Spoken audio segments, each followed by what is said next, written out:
Number two is we live in a litigious society, and that makes us start, thinking like lawyers. It's like, what could go wrong?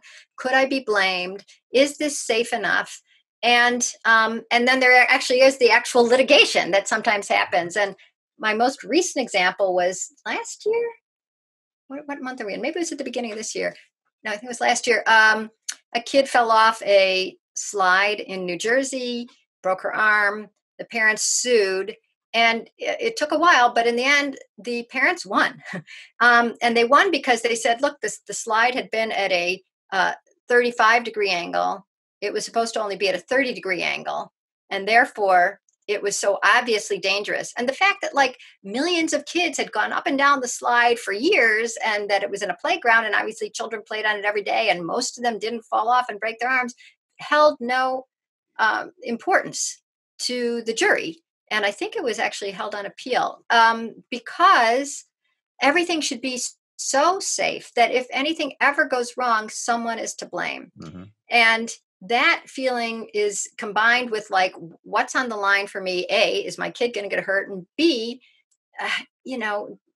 if you're thinking like, how would this play out in court? And you start seeing everything in terms of like, well, honestly, judge, I thought she was going to be okay. Or, mostly kids can cross the street. And there's just this extra layer of seeing the world through the lens of risk, because that's how lawyers think. That's how lawyers argue in court. And once again, it's one of these things that's sort of seeped into our worldview that I don't think my parents were thinking about when they were raising me. So the litigiousness is just sort of seeing the world through the lens of risk. Third is wait before you go there. So okay. I don't mean to be difficult, but you're about to be difficult. Okay, look, you're a professor. Okay. Or pedantic. If this is pedantic, aren't they together? Right. Then tell me to shut up, because that's not good. But okay. I don't think you offered a cause for the litigiousness. What's causing it?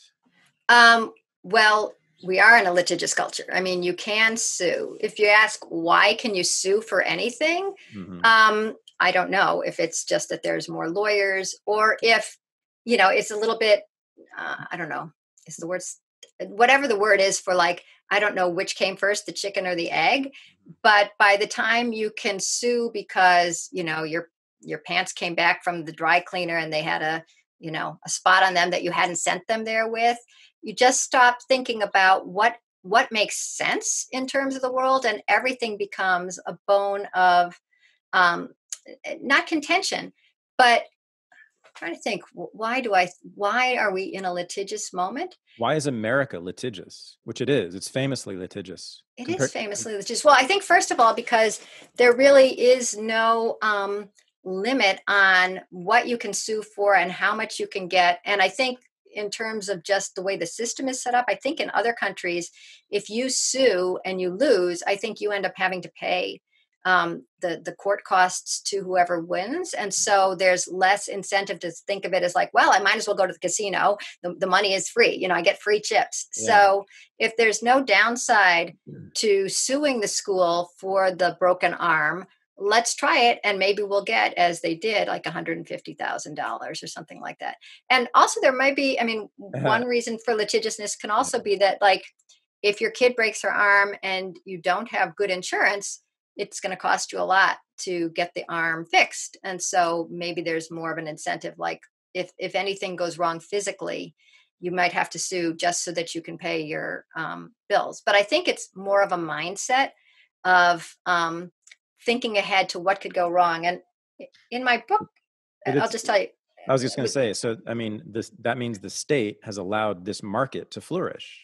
Right. It's the market of frivolous lawsuits. And I don't even think it's just so I believe there are frivolous lawsuits. I think that New Jersey one was frivolous, but I also have a hard time teasing out, is the frivolous lawsuit itself a worst first thinking? Like, oh my God, if the kids are playing on the trampoline and the neighbor kid, breaks her finger, am I going to be, out $2 million because they're going to sue me? So no more.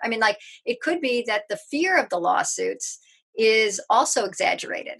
Not just that these crazy lawsuits happen, but that I'm worrying about the crazy lawsuit happening. So I'm not going to get the trampoline, and I'm not going to, and I'm going to have to sign this giant waiver. I mean, if Right. you're an 18-year-old, I'm sure at some point he went on a field trip across the street to like a stream or a park or down the block, or maybe took a public bus to go to the zoo. And you probably had to sign this giant waiver that was making a legal case out of something that should have been normal. And I don't know how we got to this point, but God, it's there was a form that this teacher showed me when I was in England once, that was the waiver for going on a field trip there. And there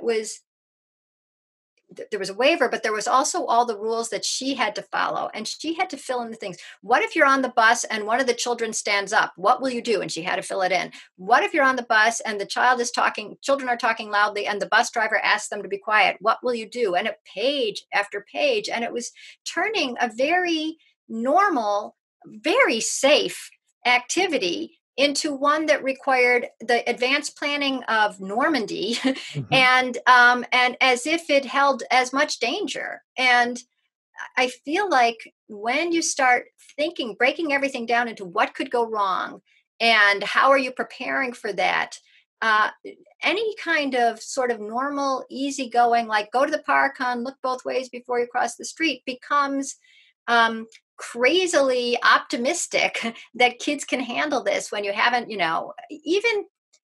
even nowadays when I try to explain things, I feel like I have to make them into sometimes a several step process, just so it doesn't sound like I'm saying it's going to be fine, don't worry about it. It's like, well, of course you'll go to the street and you'll look left and you'll look right, and you'll walk across the street with them a couple times, and then you'll watch them cross the street a couple times, then you'll stand half a block back and you'll watch them. And I really don't remember that happening when I was a kid. And I really think that kids are more capable. And I think that the world is pretty safe.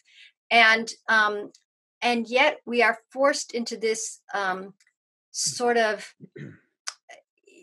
like operating instructions for almost every little bit of childhood. And part of it, I think, goes back to this litigious thing. Like, you didn't do enough preparation. You weren't thinking hard enough. You weren't planning for all the contingencies.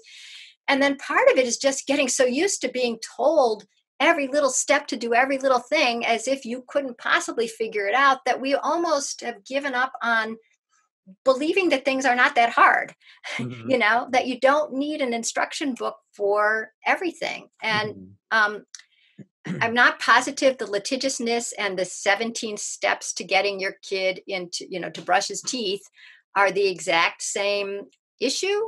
But I feel like there's something with the breaking down of everything into the tiny things that could happen and the tiny things you should be thinking about. There's something unnatural about that way of approaching life, whether you're thinking of it as a potential lawsuit or as something so difficult you better go study and get all the steps right.